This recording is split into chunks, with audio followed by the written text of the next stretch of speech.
How you doing, team? We have our third last 5 things I learned for the week. This is round 25, and it's all around that ladder and where we're getting to at this point in the season, how teams are shaping up, the teams that are falling off, and where that all shakes out at the end of it with our fantasy tip of the week for those that do have some trades left or are looking to do some looping or whatever else there. But let's kick it off with the start of this week, and it's the Storm. They earned their rest. They've had an incredible season. They put themselves in the best position possible. And then we'll discuss the Panthers' worries as well. The Storm are very well clear at the top of the ladder. And looks like the next week or the following week, they will definitely rest their stars. They were able to rest Grant through that game on the weekend after 65 minutes. They have gotten all the way into this position with Munster having a rough season. With injury, you've had Pappenhausen spend plenty of time on the sideline, obviously, there. And they've got Hughes there that's likely to be the Dalian winner this year, and he deserves it with every stretch of the word, that's for sure. And they're a team that are setting themselves up and are poised to have a terrific finals run. If they can obviously start off in first there, they are very, very unlikely to be facing the Panthers in that first week. And, Cleary's likely to be back in that one. Whoever they play, whether it's the Sharkies or the Roosters, potentially even the Dogs, it'll be a tough matchup, but I do think you want to avoid someone like the Panthers in that first week. And we'll see how it shakes out with the Roosters and the like, because they can be tough as well. But knowing that you've got that, spare chance if you lose, and the ability to win and make it straight into the prelim is massive for a team that has a few players that have copped some injuries this year, and they can rest up, get themselves in the right position for next week. Next week, in terms of getting that rest, and then putting themselves in the right position for the final series as well. So congrats to Storm. An incredible effort there, 48-6 victors over the Finns. And in the same token, you've got the Panthers, who have actually slid the other way. They've lost 2 very winnable games in the last 2 weeks and put themselves in a spot now where second is not locked in. And it's a position that you want, obviously playing a home final. First or second is where you want to be. It doesn't matter if it's either or. I think the minor premiership doesn't mean as much, but first and second does. And getting that home final, and that's something that they are potentially letting slip. And that's where the restings of some names like Isaiah Yeo are probably less likely to happen now, unfortunately, there. So, that's the big one for the Panthers. They may not be able to rest any of their stars, and I'll have to get through that last few weeks and win to make sure that they do sit in that second spot. So, a little bit of an interesting one for the Panthers there. For number 2 there, it's very sad to see the Finns absolutely fall off a cliff. They were sitting well into the top. They were basically in the Dogs situation earlier on this year. They were higher than that, and then kind of sat in that sort of 4th, 5th, 6th for a good portion of this season. And then they've fallen off and out of the 8. And I think they're, Buckley's chance of actually making in the 8, even with, you've got Broncos and Knights also on their level, who are fighting for that last spot in the 8 now that the Dragons lost. I tipped the Dragons too, so frustrated with that one. Too good, the Sharkies on that front. But it's just really sad to see them fall away. They've lost a lot of players this season and continue to do so with Nicarima not playing this one either, for example. So, they'll be better for it again next year. They've got guys like Herbie Farnworth that have come in and done a great job.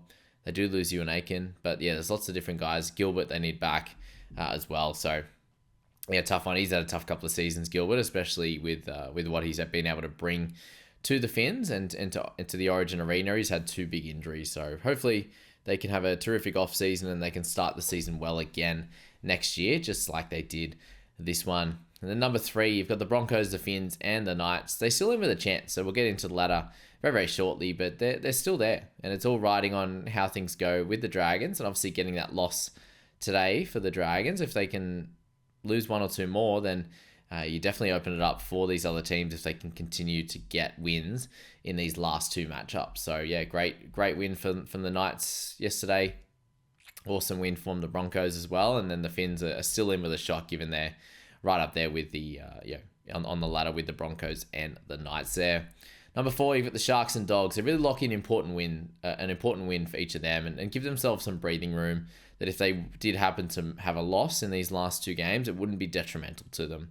So the Sharkies are keeping the Dogs at bay in that 4th spot, and the Dogs are ahead of teams in the Cowboys and also Manly in that 6 and 7 bracket there. who are then well ahead of the Dragons. So 3 points ahead, the Manly boys are from the Dragons in at 8th. So let's get into that ladder now. Now we've been speaking about it a fair bit there, and you're looking at that gap that you've built up there. The Sharkies keep themselves in that top 4 race. They would have just, if they lost this afternoon, they would have just been ahead of the Doggies.